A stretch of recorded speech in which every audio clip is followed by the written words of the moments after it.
Hello everyone, I'm Charlie Tolhurst and welcome to a Motorsport update for today. And yes, welcome everyone. So today we're going to be talking all about the latest motorsport news, reacting to the news from the past week, and also talking about the biggest highlights. So yes, last weekend we had the iconic 24 Hours of Le Mans, one of the biggest races of the entire motorsport calendar. Forms part, of course, of a Triple Crown alongside the Monaco Grand Prix and the Indianapolis 500. And of course, this race was full of drama, full of contacts, Ferrari and Toyota battling it out for the victory. Both cars made contact in hypercar class as well, a couple of times as well, with both teams tripping over each other throughout the race. But in the end, Ferrari claimed their second straight win at the Le Mans 24 Hours. And it was a huge, monumental race. Cooler temperatures than last year, and it was difficult. The competition was bigger and stronger, but Ferrari held out and won. The field of 23 hypercars, battle victory was the largest in modern times. Ferrari was downplaying its chances, but from the beginning, the number 50 car of Nicholas Nielsen, Antonio Foco, and Miguel Molina sped to the front, overtaking the Porsche pole sitter on the first lap. But then, as a result, the Ferrari 499P hypercars would hit the front, pull out a lead, and bunched up as well. But in the end, it was victory for Ferrari, who won that race despite contacts in anywhere and plenty of other racing as well. Several cars, including one of the other Ferraris, as well broke down. There were several other contacts as well. Porsche won in the GT3 class as well. In fact, I've actually got a list here of the results for Le Mans 24 Hours. The night period as well also featured lots of safety car running. The number 311 Cadillac also spun into the gravel as well. But yes, the results were in. There are plenty of results. Obviously, there are different classes of cars and different classes of drivers. But the full results are in hypercar class. It was won by the number 50 car, which was the Ferrari 499P, driven by Foco Molina and Nils Nielsen. Kamui Kobayashi, Nick De Vries, and Jose Maria Lopez were finishing second. That was in the number 7 Toyota there as well. And third place was Alessandro Piaquidi, James Collado, and Antonio Giovinazzi in the other Ferrari AF call. So Ferrari got a double podium. Then the Porsche Penske finished in 4th position there. A car that was in contention for much of the race.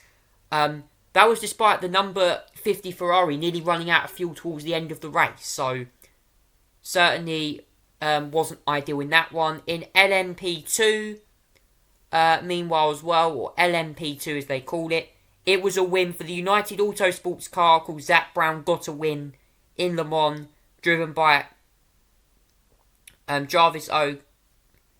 Noticing I can't pronounce any of their names, but United Autosport won in the number 22, second place number 34 Inter-European competition car there as well. Number 28 was in 3rd position, and that was IDC Motorsport. And finally, in LMGT3, that went the way of Mafini EMA, and that was a very important win for the 911 GT3 or LMGT3 car. The 911, they're taking the victory in that class ahead of the BMW LMGT3. I think it was one of the only BMWs to actually finish, one of the only BMWs actually left in that in the end as well. Sean Galal was at the helm of one of them cars as well. Proton Competition were 3rd. The number 88 Ford Mustang was also in that as well. So yes, plenty of drivers taking part in Le Mans. It was a huge win for Ferrari, the number 50 car coming home at the end there. And the World Endurance Championship does continue. You'll be able to watch all other events. The next event, though, for the WEC or the WEC World Endurance Championship in general. The next race for them, they are going to be heading to, after Le Mans 24 Hours, the next race follows in Brazil for the 6 hours of Sao Paulo. 6 hours of Sao Paulo is going to be in July the 14th for the next round.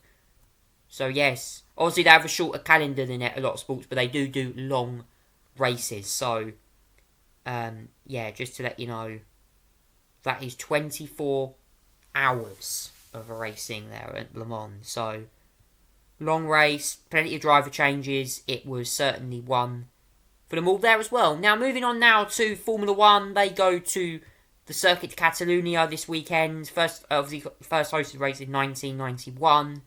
Iconic track, home of course to famously Nigel Mansell and Ayrton Senna going wheel to wheel there. But it's also seen as well, first time winners. Pastor Maldonado took victory there in 2012 for Williams. It was Pastor Maldonado's only Formula One victory at that track as well. Who doesn't remember Maldonado winning in a Williams that year as well? He didn't have a very good end to the year. People nicknamed him for crashes and stuff. He was known for a lot of crashes, but Maldonado won. It also saw as well in 2016 Max Verstappen claim his maiden Grand Prix victory as well. See, now Verstappen is a 3-time champion in Formula One. Going for his 4th title this year is Max Verstappen, so he's certainly going for all of the record. He wants the records, doesn't he? Does the Red Bull driver. Obviously dominated last season, won the race here as well in Spain.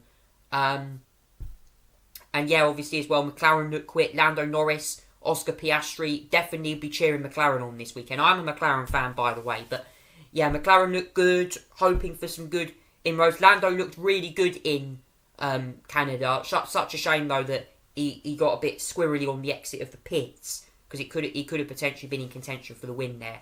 And Mercedes as well looked really strong. George Russell stuck it on pole in qualifying, setting the exact same time as Max Verstappen. Who doesn't remember the last time that happened? 1997 European Grand Prix, anyone? Michael Schumacher, Heinz Frentzen, and actually Jacques Villeneuve, who got pole that day, all set exactly the same time. I mean, wow, that was incredible there. But yes, obviously, McLaren, Mercedes looked good as well. They came, I don't know how they turned up the wick. Obviously, Russell made mistakes, but the drivers that will definitely be keeping an eye on this weekend, Sergio Perez has had a dreadful last couple of races. Didn't finish in Monaco, didn't finish in Canada. 2 straight DNFs for Checo, no points as well, which is quite remarkable, really. You know, Sergio Perez has recently signed a new multi-year deal with the team. Is his hopes of the new contract actually going to fade, and Red Bull could actually have to get serious about what Perez actually does? Because Checo's really struggling at the moment. Not good fortunes ahead for him. As well, also Logan Sargent, futures up in the air as well. Williams, we know Esteban Ocon's leaving Alpine at the end of the season as well. Alpine's future in F1 is still not great at the moment. Financial problems for the team. Well, there's so much news really to explain in F1 that I really think that the whole concept of this is really going to be interesting. Also as well, Formula One certainly is back this weekend.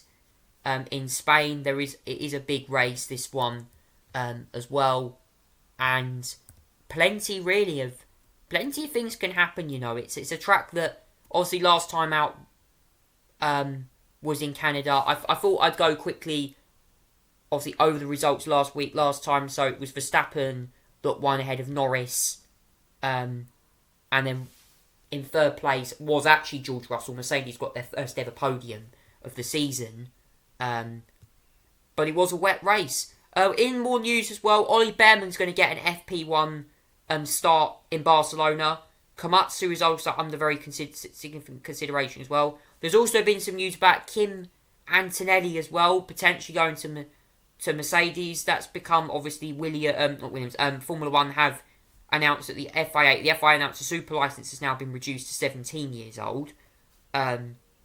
So they're saying that Antonelli could make his F1 race weekend debut as early as the Spanish Grand Prix.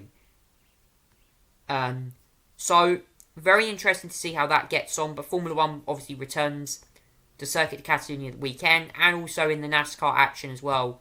The Iowa Corn Power 350, powered by ethanol. Ryan Blaney, William Byron, and Chase Elliott were the top three in that.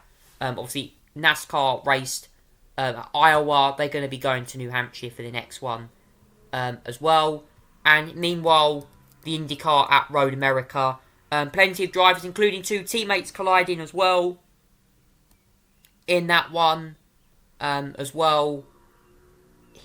Linus Lundqvist was one of the drivers that got involved in the first lap collision, I think with Kiffin Simpson. But in the end, it was Will Power who took the victory ahead of Joseph Newgarden, Scott McLaughlin, Alex Palou, Carl Kirkwood, Colton Herter, Romain Grosjean, and the top 7, along with Pato Ward, Marcus Ericsson, and Graham Rahal, the top 10.